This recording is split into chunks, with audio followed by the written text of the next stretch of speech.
Alert ಇರಬೇಕಾದಂಥ ಅಗತ್ಯ ಅದ. ಯಾಕಂತಂದ್ರೆ ಜನರ ಜೀವ ಎಲ್ಲಕ್ಕಿಂತ ಅಮೂಲ್ಯವಾದದ್ದು. ಹೀಗಾಗಿ ಆ ಜನರ ಜೀವ ಉಳಿಸ್ಬೇಕಂದ್ರೆ ನಾವು ಜಾಸ್ತಿ ಅಲರ್ಟ್ ಇರಬೇಕು, ಮುಂಜಾಗ್ರತಾ ಕ್ರಮಗಳನ್ನು ತಗೋಬೇಕು. ಕೇಂದ್ರ ಸರ್ಕಾರ ಕೂಡ ಅದಕ್ಕೆ ಪೂರಕವಾಗಿ ಕೆಲಸ ಮಾಡುವಂಥ ನಿಟ್ಟಿನೊಳಗೆ ಈಗಾಗಲೇ ಸಭೆಗಳು ನಡೆದಾವೆ, ಅದ್ರದ್ದು ಉಪಯೋಗ ತಗೋಬೇಕು ಅನ್ನುವಂಥ ಮಾತನ್ನು ಈ ಸಂದರ್ಭದಲ್ಲಿ. ಸರ್, ಬಿಜೆಪಿಯಲ್ಲೂ ಕೂಡ ಡಿನ್ನರ್ ಪಾರ್ಟಿ ಏರ್ಪಾಡಾಗಿವೆ, ಇದ್ರ ಬಗ್ಗೆ ಏನಾಗ್ತದೆ?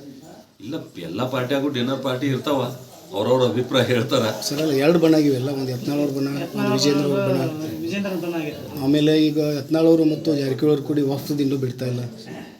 ಈ ವಕ್ಫ್ ಹೋರಾಟ ಮಾಡೋದು ಏನು ತಪ್ಪಿಲ್ಲ, ಆದ್ರೆ ಪಕ್ಷದ ಸಂಘಟನೆ ಆಂತರಿಕ ವಿಚಾರಗಳನ್ನು ರಸ್ತೆ ಮೇಲೆ ಮಾತಾಡೋದು ತಪ್ಪದ. ಈ ಎರಡೂ ಬಣ ಅಂತ ಏನು ತಾವು ಹೇಳ್ತಾ ಇದ್ದೀರಿ, ಇದನ್ನು ಬಿಟ್ಟು ಪಾರ್ಟಿ ಅದು ಅನ್ನೋದು ಎಲ್ಲರೂ ಅರ್ಥ ಮಾಡ್ಕೊಂಡ್ರೆ ಭಾಳ ಒಳ್ಳೇದಂತ ನನಗನ್ಸುತ್ತೆ. ಅವ್ರು ಮೊದಲು ಹೇಳ್ತಿದ್ರು BJP 40% ಸರ್ಕಾರ ಅಂತೇಳಿ, ಯಾವ ಒಬ್ಬ ಗುತ್ತಿಗೆದಾರ ಹೇಳಿದ್ರು ಅಂತೇಳಿ ಅದನ್ನು ಮುಂದುವರಿಸಿದ್ರು. ಆದರೆ ತಾವು ಒಂದು ರೂಲ್ ಮಾಡೆಲ್ ಆಡಳಿತ ಕೊಡಬೇಕಾಗಿತ್ತು. ಯಾಕೆ ಕೊಡಬೇಕಾಗಿತ್ತು ಅಂದರೆ, ಜನ ನಿಮ್ಮ ಮೇಲೆ ಇಷ್ಟು ಭರವಸೆ ಇಟ್ಟಿರಲ್ಲ, 136 ಸೀಟ್ ಗೆಲ್ಲಿಸ್ಕೊಟ್ರು ನಿಮ್ಗೆ. ಈ 136 ಸೀಟ್ ಗೆಲ್ಲಿಸ್ಕೊಟ್ಟ ಮೇಲೂ ಹಂತವಾಗಿ ನೀವು ಅಧಿಕಾರಿಗಳ ಮೇಲೆ ಪ್ರೆಷರ್ ಹಾಕ್ತಾ ಇದ್ರಿ, ಅಧಿಕಾರಿಗಳು ಆತ್ಮಹತ್ಯೆ ಮಾಡ್ಕೋತಾ ಇದ್ದಾರೆ. ಗುತ್ತಿಗೆದಾರರ ಮೇಲೆ ಪ್ರೆಷರ್ ಹಾಕ್ತಾ ಇದ್ರಿ, ಗುತ್ತಿಗೆಗಳು ಆತ್ಮಹತ್ಯೆ ಮಾಡ್ಕೊಳ್ತಾ ಇದ್ದಾರೆ. ಮತ್ತು ರಾಜ್ಯದಲ್ಲಿ ರೈತರು ಎಂದೂ ಕಾಣದಷ್ಟು ಹೆಚ್ಚು ಆತ್ಮಹತ್ಯೆಗಳು ಯಾವ್ದು ಅವಧಿಯೊಳಗಾಗಿದೆ, ಈ ಸರ್ಕಾರದ ಅವಧಿಯೊಳಗಾಗಿದ್ದಾವೆ. ಹೀಗಾಗಿ ಇದು ಕೇವಲ ಗ್ಯಾರಂಟಿ ಘೋಷಣೆ ಮಾಡಿ, ಗ್ಯಾರಂಟಿ ಕೊಟ್ಟು ಡೆವಲಪ್ಮೆಂಟ್ ಕೆಲಸಗಳನ್ನು ಬಂದಿಟ್ಟಿದ್ರಿ. ಮತ್ತು ನೀವೇನು ಗ್ಯಾರಂಟಿ ಕೊಟ್ಟಿದ್ರಿ, ಎಲ್ಲ ಗ್ಯಾರಂಟಿಗಳನ್ನು ಈಡೇರಿಸಕ್ಕೆ ನಿಮ್ಗೆ ಸಾಧ್ಯ ಆಗಿಲ್ಲ. ಉದಾಹರಣೆ, ನಿರುದ್ಯೋಗಿ ಯುವಕರಿಗೆ ನೀವು ಭತ್ಯೆ ಕೊಡ್ತಾನೆ ಅಂದ್ರೆ ಇವತ್ತಿನ ತನಕ ₹1 ಜಮಾ ಆಗಿಲ್ಲ. ನೀವು ವಿದ್ಯುತ್ ಫ್ರೀ ಅಂತ ಹೇಳಿದ್ರಿ, ಇಲ್ಲಿ ಒಂದು ಕಡೆ ಬೇರೆ ಬೇರೆ ಇದಕ್ಕೆ ನೀವು ಸೆಕ್ಷನ್ ಬಿಲ್ ಜಾಸ್ತಿ ಮಾಡಿದಿರಿ. ಈ ರೀತಿ ನೀವು ಕೊಟ್ಟಂಥ ಘೋಷಣೆಗಳಿಗೆ ನೀವು ತೆಲಾಂಜನೆ ಹಾಕಿ ಜನರ ಕಣ್ಣೊರೆಸೋ ತಂತ್ರ ಮಾಡಿದಿರಿ. ನಿಮ್ಮ ಶಾಸಕರ ಬೇಸತ್ತೋಗಿದ್ದಾರೆ. ಹೀಗಾಗಿ ಇದೊಂದು ದುರಾಡಳಿತ ಕೊನೆಗಾಣಬೇಕಾದಂಥ ಅಗತ್ಯ ಇದೆ ಅಂತ ಹೇಳಲಿಕ್ಕೆ ನಾನು ಸರ್, ಮಾನ್ಯ ಸಿದ್ದರಾಮಯ್ಯ ಎಂಗೇಜ್ ಆಗಿದ್ದಾರೆ. ಹೀಗಾಗಿ ಸರ್ಕಾರ ಇದ್ರ ಬಗ್ಗೆ ಭಾಳ ಗಂಭೀರವಾದಂಥ ಚಿಂತನೆ ಮಾಡಬೇಕು. ನಂಬರ್ 1.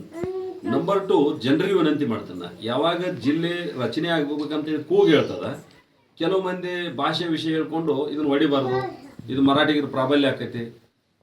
ಸಾಧ್ಯ ಇಲ್ಲ, ಅದು ಸುಳ್ಳು ವದಂತಿ. ಯಾಕಂತಂದ್ರೆ ಹಿಂದೆ 7 ಮಂದಿ MES ಶಾಸಕರು ಆಯ್ಕೆಯಾಗಿ ಬರ್ತಿದ್ರು.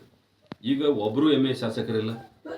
ಬೆಳಗಾವಿ ಕಾರ್ಪೊರೇಷನ್ MES ಕೈಯಾಗಿದೆ, ಒಂದು MES ಈಗ ಅಲ್ಲಿ ಕಾರ್ಪೊರೇಷನ್ ಕೈಯಾಗಿ ತಗೋ ಪ್ರಶ್ನೆನೇ ಇಲ್ಲ. ಆಮೇಲೆ ಖಾನಾಪುರ, ಚಿಕ್ಕೋಡಿ, ಬೆಳಗಾವ್, ನಿಪ್ಪಾಣಿ ಇಂಥ ಒಂದು 3-4 ತಾಲೂಕುಗಳು ತಾಲೂಕಾ ಪಂಚಾಯಿತಿ ಅವ್ರ ಆಡಳಿತದೊಳಗೆ ಬರ್ತಿದ್ವು. ಈಗ ಆ ಪ್ರಶ್ನೆನೇ ಇಲ್ಲ. ಜಿಲ್ಲಾ ಪಂಚಾಯತಿ ಒಳಗೆ ಅಪೋಸಿಷನ್ ಆಗುವಷ್ಟು ಜಿಲ್ಲಾ ಪಂಚಾಯತ್ ಸದಸ್ಯರು ಆಯ್ಕೆಯಾಗಿ ಬರ್ತಿದ್ರು. ಈಗ ಒಬ್ಬರು MES ದವರಿಲ್ಲ. ಅಂದ್ರೆ ಭಾಷೆ ಹೆಸರ ಮ್ಯಾಗ ರಾಜಕಾರಣ ಮಾಡೋದು ಬಂದಾಗ್ಯದ. ಇದನ್ನು ನಾವು ಪದೇ ಪದೇ ಮಾತಾಡಿ ಹೊಸ ಜಿಲ್ಲೆ ರಚನೆ ಆಗೋದಕ್ಕೆ ಅಡಚಣೆ ಮಾಡಿದ್ವು ಅಂದ್ರೆ ನಮ್ಮ ಜಿಲ್ಲೆನೇ ಹಿಂದುಳಿತದೆ ಡೆವಲಪ್ಮೆಂಟ್ ದೃಷ್ಟಿಯಿಂದ. ಮತ್ತು ಜಿಲ್ಲೆ ಆಧಾರದ ಮ್ಯಾಗ ಏನು ಫಂಡ್ ಬರ್ತಾವ, ಆ ಫಂಡ್ ಇಡೀ ಅಖಂಡ ಜಿಲ್ಲೆಗೆ ಒಂದೇ ಬರ್ತದೆ. ಅಕಸ್ಮಾತ್ ನಾವು 3 ಜಿಲ್ಲೆ ಮಾಡ್ರೆ 3 ಪಟ್ಟು ಫಂಡ್ ಬರ್ತದೆ ನಮಗೆ. ಇದನ್ನು ಜನ ಅರ್ಥ ಮಾಡ್ಕೋಬೇಕು. ವಿನಾಕಾರಣ ನಾವು ಯಾವುದಕ್ಕೂ ಅಡಚಣೆ ಮಾಡಬಾರ್ದು. ನೂತನ ಜಿಲ್ಲೆ ರಚನೆ ಆಗೋಕ್ಕೆ ಎಲ್ಲರೂ ಕೈ ಜೋಡಿಸ್ಬೇಕನ್ನೋ ಒಂದು ವಿನಂತಿಯನ್ನು ಸಾರ್ವಜನಿಕರಿಗೂ ಮಾಡ್ತೇನೆ. ಮತ್ತು ಸರ್ಕಾರಕ್ಕೂ ನಾನು ಒತ್ತಾಯ ಅದ, ನೀವೇ ಕೊಟ್ಟಿರ್ತಕ್ಕಂಥ ಆಯೋಗಗಳ ವರದಿ ಅದಾವೆ, ಆ ವರದಿಯ ಆಧಾರದ ಮೇಲೆ ನೀವು ನಿರ್ಣಯ ತಗೋಬೇಕು. ನೀವು ನಿರ್ಣಯ ತಗೊಳ್ಳಾರ್ದ ಈ ರೀತಿ ಮೇಲ್ವೇಷ್ ಮಾಡಿ ನೀವು ಗೊಂದಲಕ್ಕೆ, ಅದನ್ನು ಚರ್ಚೆಗೆ ಅಥವಾ ಅದನ್ನು ವಿವಾದಕ್ಕೆ ಆಸ್ಪದ ನೀವೇ ಕೊಡ್ತೀರಿ ಅನ್ನುವಂಥ ಆಗ್ರಹನೂ ಕೂಡ ನಾನು ಸರ್ಕಾರಕ್ಕೆ ಮಾಡ್ತೀನಿ. ಸರ್, ಸಚಿನ್ ಗುತ್ತಿಗೆದಾರ ಬಗ್ಗೆ, ಆಮೇಲೆ ರಾಯಚೂರು, ಕೆಲವೊಂದು ಜಿಲ್ಲೆಗಳಲ್ಲಿ ಲೋಕಾಯುಕ್ತರು ದಾಳಿ ಆಗಿದ್ದಿಲ್ಲ, ಇದ್ರ ಬಗ್ಗೆ ಏನು ಹೇಳ್ತೀರಿ? ಇಲ್ಲ, ನಾನು ಗಮನಿಸಿಲ್ಲ. ನನಗೆ ವಿಷಯ ಗೊತ್ತಿಲ್ಲದ ನಾನು ರಿಯಾಕ್ಟ್ ಮಾಡೋದು ಸರಿ ಅನಿಸೋದು. ಸರ್, ಮೊನ್ನೆ ಬೆಳಗಾವಿಯಲ್ಲಿ ಚಳಿಗಾಲದ ಅಧಿವೇಶನ ನಡೀತಲ್ವ, ಕಾಟಾಚಾರಕ್ಕಾಯಿತು. ಯಾವುದೇ ಒಂದು ಉತ್ತರ ಕರ್ನಾಟಕ ಭಾಗದ ಸಮಸ್ಯೆಗಳನ್ನ ಅಲ್ಲಿ ಯಾರೂ ಕೇಳಲಿಲ್ಲ, ಹೇಳಲಿಲ್ಲ. ಇದ್ರ ಬಗ್ಗೆ ಅದು ಭಾಳ ದೊಡ್ಡ ಗಂಭೀರವಾದಂಥ ಸವಾಲಿದೆ. ಇಲ್ಲಿ ಬೆಳಗಾವಿಗೆ ಸುವರ್ಣಸೌಧ ನಿರ್ಮಾಣ ಮಾಡುವಂಥ ಉದ್ದೇಶ ಏನಿತ್ತಂದರೆ, ಉತ್ತರ ಕರ್ನಾಟಕ ಪ್ರತ್ಯೇಕ ರಾಜ್ಯ ಆಗಲಿ ಅಂತೇಳಿ ಭಾಳ ಜನ ಮಾತಾಡ್ತಾ ಇದ್ರು. ಅದ್ರ ಜೊತೆಗೆ ಬೆಳಗಾವಿ ಒಳಗೆ ಗಡಿ ಸಮಸ್ಯೆನೂ ಇತ್ತು. ಮರಾಠಿ, ಕನ್ನಡ ಈ ರೀತಿ ಭಾಷೆ ವೈಷಮ್ಯ ಹುಟ್ಟಿಸಿ ಆ ಗಡಿ ಸಮಸ್ಯೆನೂ ಇರ್ತಾಯಿದ್ರು.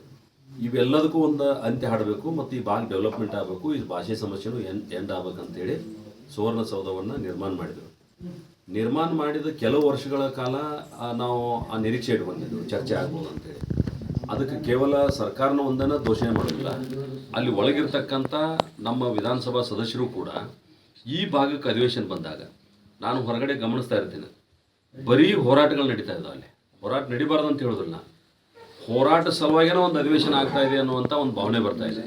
ಹೀಗಾಗಿ ನಾನು ಚುನಾಯಿತ ಪ್ರತಿನಿಧಿಗಳಿಗೆ ವಿನಂತಿ ಮಾಡೋದು ಮತ್ತು ಸರ್ಕಾರ ಅಜೆಂಡಾ ಫಿಕ್ಸ್ ಮಾಡಬೇಕು. ಏನು ಅಜೆಂಡಾ ಫಿಕ್ಸ್ ಮಾಡ್ಬೇಕಂದ್ರೆ, ಬೆಳಗಾವಿ ಅಧಿವೇಶನದೊಳಗೆ ಕೇವಲ ಉತ್ತರ ಕರ್ನಾಟಕ ನಾವು ಸಮಯ ಮೀಸಲಿಡ್ತೀವಿ ಅಂತೇಳಿ ಫಿಕ್ಸ್ ಮಾಡಿ ಚರ್ಚೆ ಆಗಬೇಕು.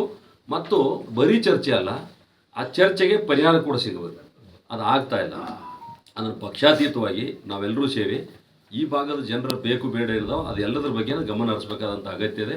ಉದಾಹರಣೆ, ನಮ್ಮ ಬೆಳಗಾವಿ ಜಿಲ್ಲೆ ಭಾಳ ದೊಡ್ಡ ಜಿಲ್ಲೆ ಅದು ಕರ್ನಾಟಕ ರಾಜ್ಯದೊಳಗೆ. 3 ಜಿಲ್ಲೆ ಆಗುವಂಥ ವ್ಯಾಪ್ತಿ ಅದ. 18 ವಿಧಾನಸಭಾ ಕ್ಷೇತ್ರ, 15 ತಾಲೂಕಾ ಕೇಂದ್ರಗಳ ಈಗಾಗಲೇ ಘೋಷಣೆ ಆಗಿದಾವ. ಹೀಗಾಗಿ ಇದನ್ನು 3 ಜಿಲ್ಲೆ ಮಾಡಿದ್ರೆ 3 DC ಬರ್ತಾರೆ, 3 ಜಿಲ್ಲಾ ಪಂಚಾಯತ್ CO ಬರ್ತಾರೆ, 3 ಮಂದಿ SP ಬರ್ತಾರೆ, ಜಿಲ್ಲಾ ಮಟ್ಟದ ಎಲ್ಲ ಅಧಿಕಾರಿಗಳು ಬಂದುಬಿಡ್ತಾರೆ. ಆವಾಗ ಆಡಳಿತ ಜನರ ಕೈಗೆ ನೆಲಗ್ತದೆ. ಈಗೇನಾಗ್ಯದ, DC ಚುನಾಯಿತ